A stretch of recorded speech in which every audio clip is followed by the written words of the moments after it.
స్థానిక ఎన్నికలకు సై రేపు పంచాయతీ అధికారులతో సీఎం మీటింగ్ అన్ని వివరాలతో హాజరు కావాలని ఆదేశాలు పార్టీ తరపున 42% బీసీ రిజర్వేషన్ల ప్రకటనపై కసరత్తు ఇప్పటికే పీసీసీ చీఫ్తో రేవంత్ రెడ్డి మంతనాలు కాంగ్రెస్ పెద్దల ఒపీనియన్ కోసం 16 లేదంటే 17న పీఏసీ మీటింగ్ 18న కేబినెట్ భేటీలో రిజర్వేషన్లపై అధికారిక ప్రకటన ఆ వెంటనే షెడ్యూల్ ఇచ్చేందుకు ఈసీ ఏర్పాట్లు ఎట్టి పరిస్థితుల్లో వచ్చే నెల 30లోగా ఎన్నికలు పూర్తయ్యేలా కసరత్తు ఖచ్చితంగా ఇప్పుడు ఇక్కడ ఏమంటుంది కాంగ్రెస్ ప్రభుత్వం ఖచ్చితంగా 42% రిజర్వేషన్ పార్టీ తరఫున ఇస్తాము అంటుంది.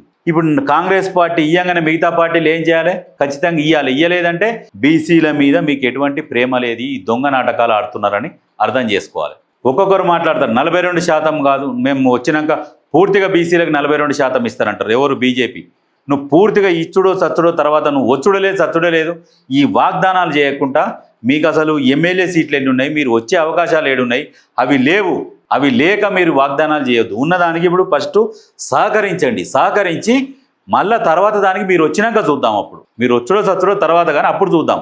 ఇక మోకాలకు బోడగుండికి ముడిపెట్టి ఇక మేము వస్తేనే ఇస్తాం మొత్తము, ఇప్పుడు ఇస్తలేరు మొత్తము, ఎక్కడ కూడా చెప్పలే. అక్కడ ఈ 42%లా మతపరమైన రిజర్వేషన్లని ఎక్కడ కూడా ఊసెత్తలేదు. దానికి మీరు ముడిపెట్టి ఏదేదో ప్రజలకు అనుమానం తీసుకుపోయి దాన్ని ఇక పెనుభూతంలాగా సృష్టిస్తారు. మీ చేతనైతే ఇప్పుడు సహకరించరు, మళ్ళీ మీరు వస్తా అంటారు కదా, మీరు వచ్చినాడు చూద్దాం. అప్పుడు ఇప్పుడు 42% ఇప్పుడు కాంగ్రెస్ ప్రభుత్వం ఇస్తుంది. ఇయ్యంగానే ఏమవుతుంది? ప్రజలల్లో బీసీలు 52% 53% జనాలు ఉన్నారు. వాళ్ళందరూ ఏం చేస్తారు? ఏకదాటిగా గుండు గుత్తగా ఓట్లు గుద్దేస్తారు. ఎవరిది? అప్పుడు స్థానిక సంస్థలలో పట్టం కట్టేది కాంగ్రెస్ పార్టీకే కడతారు. ఎందుకంటే మేజర్గా సన్న బియ్యం, రేషన్ కార్డులు, రుణమాఫీ జరిగింది, రైతు భరోసా పడుతున్నది అండ్ ఎందుకంటే మెల్లెగా అన్ని పథకాలు అమల్లోకి వచ్చినాయి. ఎవరైతే నిజమైన లబ్ధిదారులు ఉన్నారో, ఎవరు లబ్ధి పొందిరో, వాళ్ళు ఎవరైతే ఈ పథకం వీళ్ళకు వర్తించాలి అని అనుకుంటారో వాళ్ళకే వర్తిస్తున్నాయి.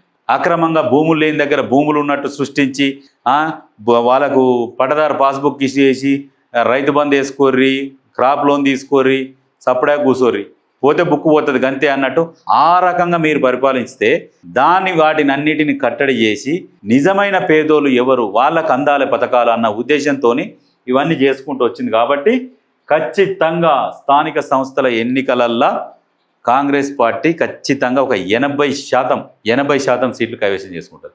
నేను గతంలో కూడా చెప్పిన, ఎంపీ ఎలక్షన్లలో చెప్పిన, ఎమ్మెల్యే ఎలక్షన్లలో కూడా చెప్పిన, ఈసారి కాంగ్రెస్ పార్టీ అధికారంలోకి వస్తుంది. 85 సీట్లు వస్తాయని చెప్పిన ఎమ్మెల్యే ఎలక్షన్లలో 85 సీట్లు వస్తుండే. కానీ అక్కడ ఏదో జరిగింది, ఫోన్ ట్యాపింగ్ వ్యవహారమా, లేకుంటే ఖచ్చితంగా 85 సీట్లు వచ్చేటి. ఎంపీ ఎలక్షన్లలో చెప్పిన బీఆర్ఎస్కు ఒక్క సీటు కూడా రాదు అని చెప్పిన, ఒకవేళ కాంగ్రెస్కు 8, బీజేపీకి 8 లేదంటే 9, 7 ఈ రకంగా వస్తాయని చెప్పిన అదే రకంగా వచ్చినాయి. ఇప్పుడు చెప్తున్నా 80% స్థానిక సంస్థల ఎలక్షన్ల కాంగ్రెస్ పార్టీ కొడుతుంది, గుర్తుపెట్టుకోరు. 80% ఖచ్చితంగా. ఎందుకంటే ప్రజలకు కూడా తెలుసు, ఏ ప్రభుత్వం అయితే రాష్ట్రంలో ఏ ప్రభుత్వం అయితే ఉంటుందో ఆ పార్టీకే ఖచ్చితంగా పట్టం కడతారు. ఎందుకంటే ఇప్పుడు నిధులు రావాలన్నా, పనులు చేసుకోవాలన్నా, ఏం చేసుకున్నా రాష్ట్రంలో ఏ పార్టీ అధికారంలో ఉంటే ఆ పార్టీ కోట్లేస్తారు ఖచ్చితంగా. దాంతోపాటు ప్రభుత్వం అభివృద్ధి పథకాలు కూడా చూస్తారు. ఇప్పుడు మెల్లమెల్లగా అన్ని చేసుకుంటూ వస్తుండే. ఇప్పుడు మీరు చేసిరి ఏది? కళ్యాణ లక్ష్మి, షాదీ ముబారలకు కూడా లంచాలు తీసుకున్నారు దొంగలు. అందులో కూడా కమిషన్లు, మాకేమిస్తావు, నేను అది పెట్టిస్తా, సీఎం రిలీఫ్ ఫండ్కి పెడతాం, మాకేమొస్తాయి, ఈ రకంగా చేసిరు మీరు. ఇప్పుడు నిజంగా డైరెక్ట్ ఎవరెవరైతే పేదలు ఉన్నారో వాళ్ళకి డైరెక్ట్ అందుతున్నాయి. 6.5 లక్షల రేషన్ కార్డులు. అది సాధ్యమా? అది ఎట్లా సాధ్యం చేసిండు? సన్న బియ్యం సాధ్యం కాదని చేతులు ఎత్తేసిరు. ఇప్పుడున్న రేవంత్ రెడ్డి సన్న బియ్యం ఇచ్చిండు. ఇవన్నీ దృష్టిలో పెట్టుకుంటారు. ప్రజలు ఏంటంటే పేద ప్రజలు ఎంత పర్సెంటేజ్ ఉన్నారు, ఆ పర్సెంటేజ్ పేద ప్రజలు మాత్రం ఖచ్చితంగా పేద, మధ్యతరగతి, దిగువ మధ్యతరగతి, ఎగువ మధ్యతరగతి వీళ్ళందరూ కాంగ్రెస్ ప్రభుత్వంతో హ్యాపీగా ఉన్నారు. ఎందుకంటే మేజర్గా రేషన్ కార్డు, సన్న బియ్యం. ఈ సన్న బియ్యం వల్ల ఆ సన్న బియ్యం ఏంది అని కేటీఆర్ మాట్లాడాడు. సన్న బియ్యం బయట కొంటే 60-65 రూపాయలు కేజీ లెక్కేసుకోరి. ఒక్కొక్క మనిషికి నెలకు ఖచ్చితంగా ఒక 2,500 రూపాయల వరకు మిగులుతున్నాయి. 4 ఉంటే ఎంత లెక్కేసుకోరి, ఏ రకంగా మిగులుతున్నాయి అంటే ఇవి లెక్కేయ్యారు. ఇప్పుడు సన్న బియ్యము రేటు బయట కొన్న దాని ప్రకారం వెయ్యిరి, వేస్తే నెలకు ఎంత అవుతుంది, సంవత్సరానికి ఎంత అవుతుంది. మరి వాళ్ళందరూ లబ్ధిదారుల నుంచి ఒకసారి అడుగుర్రి సన్న బియ్యం ఎట్లా ఉన్నాయి ఏంది అని.